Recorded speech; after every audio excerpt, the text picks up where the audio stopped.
Hello friends, welcome to our YouTube channel, Geography Genius led by Anshuman Mishra. So hope you have a great day and great day for your lifetime. So let's start today's video. This video gonna be as interesting as I always say. And this video is on the population part 2. This is about the distribution and the density according to me and population growth. So in today population distribution and density means, let me tell you, whenever let me talk about some assets let me go in economics. So when you talk about the assets, what are assets? Assets are actually those which just somewhat converts your money into profit more and more. It increases, and assets are those, and assets are not liabilities. All right. So this is a perfect definition for it. Now let me tell you that when you buy a land, that is an asset. Now let me tell you why it is an asset. I will go so brief in the economics, right? So let me tell you that it might give you some profit in future because the per square kilometer square meters area which you have bought right now in 80,000 might give you 1,20,000 in future. So that is an asset for you. So this was just an example. Don't take it. Now what I relate that to this is like when we talk about the per square kilometer area, means people living in that per square kilometer area. Like let's consider Lucknow for an example. So Lucknow might be in 36 kilometer area. Alright, that main city might be 36 kilometer, and if you convert that 36 will become into a 36 square kilometer area. In that 36 square kilometer, more than 5 to 8 lakhs people are living in that area. So means the population density of Lucknow is more as compared to, for an example, let's take Jammu and Kashmir, Srinagar. Srinagar might don't have that much distribution of density in per square kilometer area as much Lucknow is having. All right. So I will tell you why this has happened, but let me tell you what is population distribution. So you might have understood that what is distribution.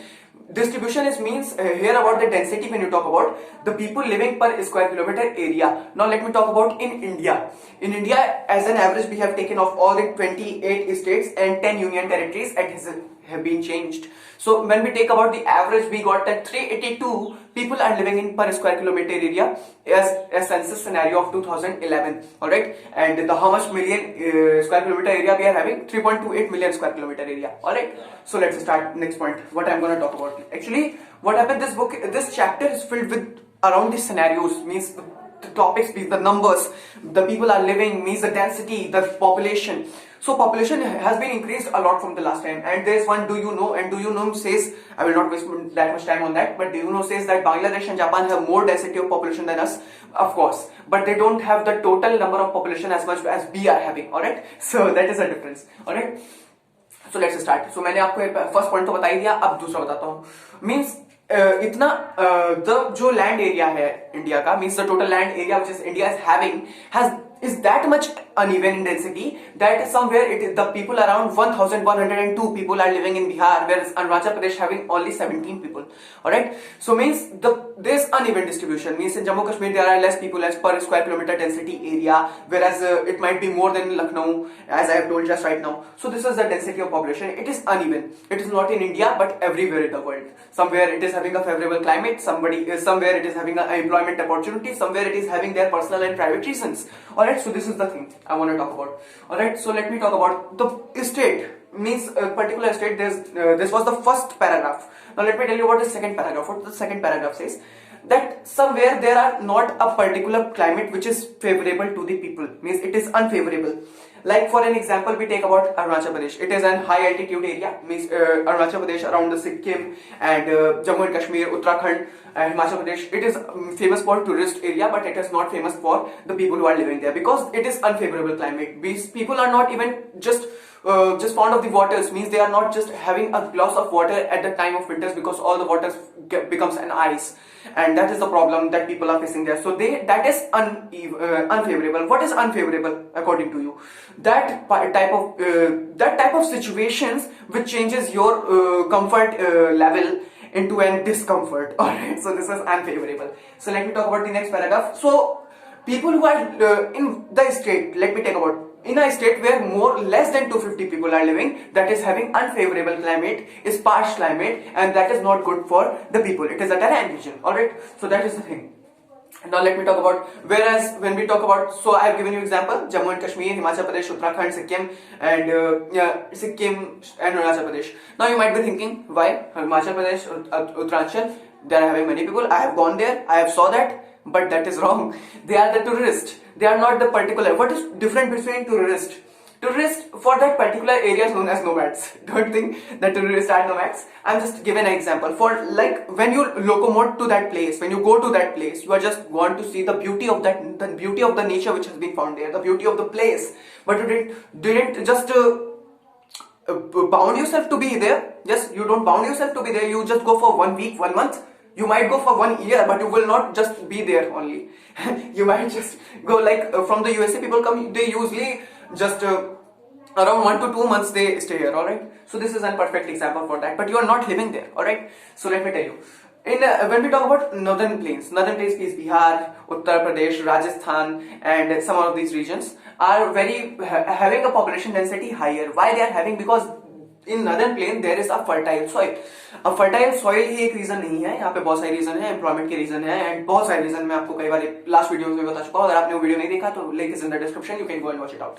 Alright, so let me tell you, northern plain and Kerala in the south, in many states like we can say Karnataka or Andhra Pradesh, and these are the places which are having the higher density. Even the 5 states of India having the half of the population of the country, that is Uttar Pradesh, West Bengal, Bihar, Maharashtra, Andhra Pradesh, and one is Rajasthan also. Then you will say that half 50% of the population are India living there only. 68% population is living in Uttar Pradesh, that is 199 million. Alright, so this is the thing. You might be thinking that he has done something bad. No, I have not did it. I am not just like that. Alright, so let me start the second part. Population growth. What is population growth? So before explaining the population growth, I hope you have understood that what is the population density, the person living per square kilometer area, that is known as density of the population. 7 minutes have been gone, means 8 minutes have been gone. Yes, of course. And now let me talk about the population growth. Population growth, I will finish it in the 2 minutes. Population growth, what is that? Like around in 2011, around there was 1,210 million people were living, alright, in the country. That was the scenario. But in the 2001, there was a population of 1,028 million. Alright, so means if you will subtract these two numbers with each other, you will find 181 something. This number is the population growth of the country. That what is that? Now when you talk about this is I gave you is an absolute growth. It is an absolute growth. It is not in percentage. It is an absolute number. I have given you the number, and that number is known as absolute number of population growth. But when you will talk about the percentage, around the 2 to 3% of percentage growth was saw there. So that is known as the population growth in percentage. So this is in the first paragraph. So now what you will think, let me take an example that I have give you, 2011 to 2001 to 2011, you can say, and that the growth has been seen, and that growth is known as the population growth. There might be some increase. Now it is around 1.2 billion. When you will just see the census scenario of 2011, you will find more than you might found 1.3, 1.35, 1.34. This can be done there. So this is what the number have been increased. This is known as the population growth of the country. So this is the thing of the population growth. Now this what have been done when you find it for 1 year. So that is known as annual growth. Annual growth means 1 year, and monthly growth, annual growth. This is the weekly growth. There is many things, but this is the 10-year decadal growth, you can say. And when we talk about the in population 1951, when we got the independence, since that time, at that time there was a population of 361 million people in the country, means around 36 crore people. But now we are having the population around 1.2 billion, 1,210 million. That is now when we will convert, we'll find that if 121 crore people are living in the country according to the census scenario of 2011, because it is now changed. So this is the thing all about saying the first population growth paragraph, and 10 minutes have been passed, but I will teach there's something more to tell, so I will tell you, then I will finish the video. So let me tell you, there's a gradual declining growth of the birth rate. Birth rate has been decreased. Now many times people are getting confused between birth rate, death rate. Alright, so don't be confused in that. And population growth जो है मैं वही बताऊंगा, extra नहीं जाऊंगा. I will not tell you birth rate and death rate, but I will tell you something that decline, why it has been declined. Now the life expectancy before few years, like let's take around 50 years, alright, there was people were dying. Why? The life expectancy was more, but some people were dying because of the not the proper diagnosis of the disease. Like there is a full doctor. Let me take it. So, please don't take on there. don't be serious on that. But there is a full doctor. He don't know anything. He check out your nerves. He say that you have a cancer, but you are not having in that. In tension, you will only die, and that is the problem. That is the problem. Not the proper diagnosis. But now we are having the system of proper diagnosis. The first, whenever you go to the doctor, he will not touch your nerves even. He will first say that go and, when you talk about that I have just saw that symptoms that I am having, can I be that patient?